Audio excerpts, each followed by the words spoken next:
रमेश का एक छोटा सा परिवार था जिसमें एक पत्नी और उनके 2 प्यारे बच्चे थे। उनकी पत्नी और बच्चे हर हाल में खुश रहते थे, लेकिन रमेश उन्हें ऐसी जिंदगी देना चाहता था जिसमें ढेरों ऐशो आराम हो। इसके लिए वह प्रतिदिन 16 घंटे से भी अधिक काम किया करता था। दिन भर ऑफिस में काम करने के साथ साथ वह सुबह और शाम ट्यूशन सेंटर में ट्यूशन भी पढ़ाया करता था।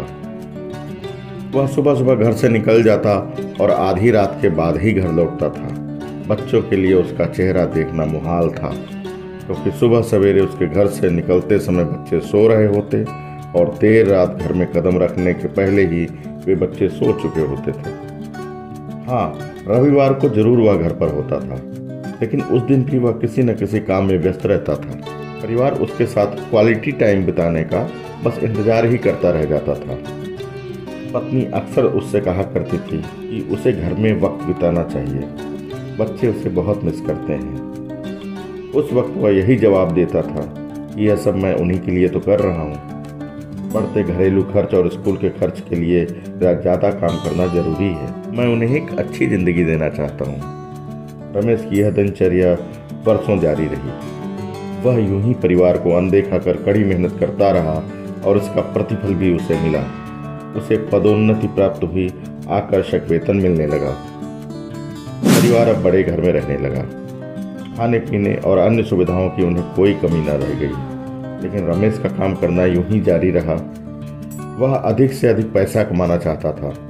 पत्नी पूछती कि आप पैसे के पीछे क्यों भाग रहे हैं, हमारे पास जो है हम उसमें खुश रह सकते हैं। तो उसका जवाब होता, मैं तुम्हें और बच्चों को दुनिया भर की खुशियां देना चाहता हूँ, बस कुछ और साल मेहनत करने दो। क्या करती, चुप रह जाती। 2 साल और बीते। 2 सालों में रमेश बमुश्किल अपने परिवार के साथ समय बिता पाया। बच्चे अपने पिता को देखने, उससे बातें करने को तरस गए थे। इस बीच एक दिन रमेश की किस्मत खुल गई। उसके दोस्त ने उसे अपने व्यवसाय में हिस्सेदारी की पेशकश की और इस तरह रमेश एक व्यवसायी बन गया।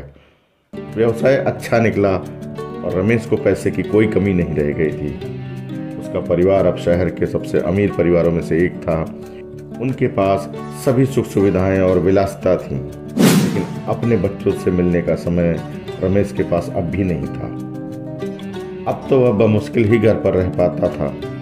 उसका अधिकांश समय शहर से दूर बिजनेस टूर में ही बीतता था। साल गुजरने के साथ उसके बच्चे बड़े हो गए। अब वे किशोरावस्था में पहुंच गए थे। रमेश ने इन सालों में इतना पैसा कमा लिया था कि उसकी अगली 5 पीढ़ियां शानदार जीवन जी सकती थीं। एक दिन रमेश के परिवार ने छुट्टी बिताने समुद्र तट पर स्थित अपने घर जाने की योजना बनाई। पत्नी ने रमेश से पूछा कि क्या आप हम लोगों के साथ एक दिन बिताएंगे? रमेश ने जवाब दिया, हाँ जरूर। कल तुम लोग जाओ और कुछ काम निपटा कर मैं 2 दिन में वहां पहुंच जाता हूं। उसके बाद का मेरा पूरा समय तुम लोगों का ही होगा। पूरा परिवार बहुत खुश हो गया। वे समुद्र तट पर स्थित अपने घर में चले गए। 2 दिनों बाद रमेश वहां पहुंचा, लेकिन उस दिन उसके साथ समय बिताने के लिए कोई नहीं था। दुर्भाग्य से वे सभी उस दिन सुबह आई सुनामी में बह गए थे। रमेश अपनी पत्नी और बच्चों को कभी नहीं देख सकता था। करोड़ों की संपत्ति होने के बाद भी वह उनके साथ एक पल भी नहीं खरीद सकता था। पछताने लगा। पत्नी के कहे शब्द उसे याद आने लगे। आप पैसों के पीछे क्यों भाग रहे हैं? हमारे पास जो है हम उसमें खुश रह सकते हैं। पैसा सब कुछ नहीं खरीद सकता, इसलिए पैसों के लिए अपने परिवार को महत्व देना कम मत करें। पैसा खो देने के बाद फिर से कमाया जा सकता है, लेकिन अपनों को खो देने के बाद दोबारा वापस नहीं पाया जा सकता। मित्रों, यदि ये कहानी आपको पसंद आई हो इसे लाइक ज़रूर करिएगा, और आपको अगर लग रहा हो तो इस चैनल को आप सब्सक्राइब भी कर सकते हैं।